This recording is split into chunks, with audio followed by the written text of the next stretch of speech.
Chapter 18. Now Jehoshaphat had riches and honor in abundance, and joined affinity with Ahab. And after certain years he went down to Ahab to Samaria. And Ahab killed sheep and oxen for him in abundance, and for the people that he had with him, and persuaded him to go up with him to Ramoth-Gilead.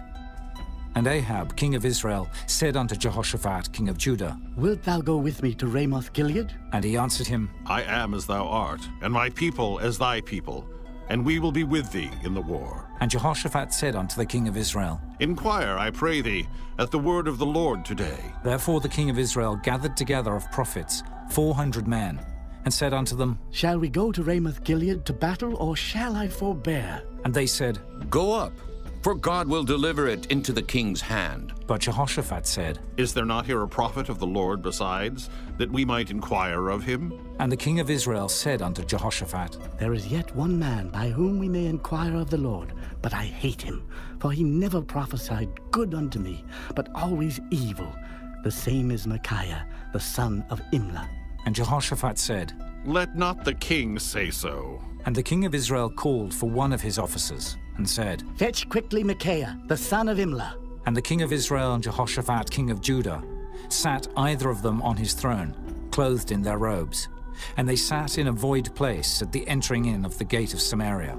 And all the prophets prophesied before them. And Zedekiah, the son of Chenaanah, had made him horns of iron, and said, Thus saith the Lord, With these thou shalt push Syria, until they be consumed. And all the prophets prophesied so, saying, Go up to Ramoth-Gilead and prosper, for the Lord shall deliver it into the hand of the king. And the messenger that went to call Micaiah spake to him, saying, Behold, the words of the prophets declare good to the king with one assent. Let thy word, therefore, I pray thee, be like one of theirs, and speak thou good. And Micaiah said, As the Lord liveth, even what my God saith, that will I speak. And when he was come to the king said unto him, Micaiah, shall we go to Ramoth-Gilead to battle, or shall I forbear? And he said, Go ye up and prosper, and they shall be delivered into your hand. And the king said to him, How many times shall I adjure thee, that thou say nothing but the truth to me in the name of the Lord? Then he said, I did see all Israel scattered upon the mountains, as sheep that have no shepherd. And the Lord said, These have no master. Let them return, therefore, every man to his house in peace. And the king of Israel said to Jehoshaphat, Did I not tell thee that he would not prophesy good unto me, but evil? Again he said, Therefore hear the word of the Lord. I saw the Lord sitting upon his throne, and all the host of heaven standing on his right hand and on his left. And the Lord said, Who shall entice Ahab, king of Israel, that he may go up and fall at Ramoth-Gilead?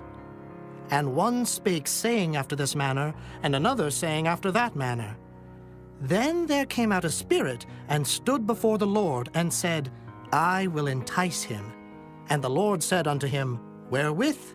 And he said, I will go out, and be a lying spirit in the mouth of all his prophets.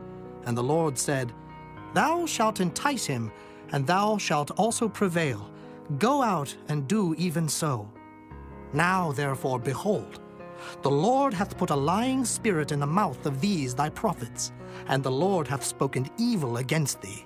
Then Zedekiah the son of Chenaanah came near, and smote Micaiah upon the cheek, and said, Which way went the Spirit of the Lord from me to speak unto thee? And Micaiah said, Behold, thou shalt see on that day, when thou shalt go into an inner chamber to hide thyself. Then the king of Israel said, Take ye Micaiah, and carry him back to Ammon, the governor of the city, and to Joash, the king's son, and say, Thus saith the king, Put this fellow in the prison, and feed him with bread of affliction, and with water of affliction, until I return in peace. And Micaiah said, If thou certainly return in peace, then hath not the Lord spoken by me. And he said, Hearken, all ye people. So the king of Israel and Jehoshaphat the king of Judah went up to Ramoth-Gilead. And the king of Israel said unto Jehoshaphat, I will disguise myself, and will go to the battle, but put thou on thy robes. So the king of Israel disguised himself, and they went to the battle. Now the king of Syria had commanded the captains of the chariots that were with him, saying, Fight ye not with small or great, save only with the king of Israel. And it came to pass, when the captains of the chariot saw Jehoshaphat, that they said, It is the king of Israel. Therefore they compassed about him to fight. But Jehoshaphat cried out, and the Lord helped him, and God moved them to depart from him. For it came to pass, that when the captains of the chariots perceived that it was not the king of Israel, they turned back again from pursuing him. And a certain man drew a bow at a venture, and smote the king of Israel between the joints of the harness. Therefore he said to his chariot man, Turn thine hand, that thou mayest carry me out of the host, for I am wounded. And the battle increased that day. Howbeit the king of Israel stayed himself up in his chariot against the Syrians until the even. And about the time of the sun going down, he died.